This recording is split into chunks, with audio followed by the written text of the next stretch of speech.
কখনো কি ভেবে দেখেছেন জীবনে সব কিছু থাকার পরেও ভেতরে কি যেন একটা অশান্তি কাজ করছে?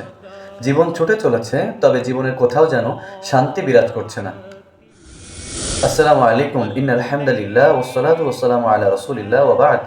জামে তিরমিজির মধ্যে অসাধারণ একটি হাদিস এসেছে, যেটি আমাদের জীবনের সকল সমস্যার মূল সমাধান।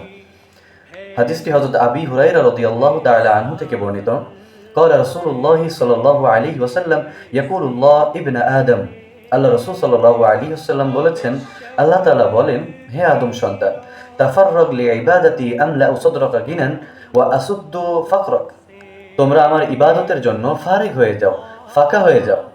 আমি তোমাদের অন্তরকে সচ্ছলতা দ্বারা পূর্ণ করে দিব।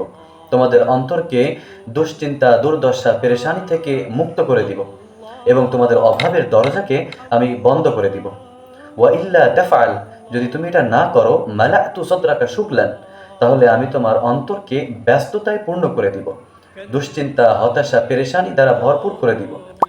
আজ আমাদের জীবনে সবকিছুর জন্য সময় থাকলেও আল্লাহ তাআলা, আমাদের সৃষ্টিকর্তা, আমাদের খালিকের ইবাদতে ফারেক হওয়ার জন্য বিন্দুমাত্রও সময় নেই। এবং আমরা যারা সলাত আদায় করি তারাও কেমন যেন একটু দায় সেরে ওঠার মতো। আমাদের সকলের জন্য উচিত হবে আল্লাহ তাআলা ইবাদতের জন্য ফারেক হওয়া, ধীর স্থিরতার সাথে সলাত আদায় করা এবং একান্তে আল্লাহ তাআলার কাছে দোয়া করা। আল্লাহ তাআলা আমাদের সকলকে তৌফিক দান করেন। ওয়াফাকাকুমুল্লাহু। ওয়াসসালামু আলাইকুম ওয়া রাহমাতুল্লাহি ওয়া বারাকাতুহু।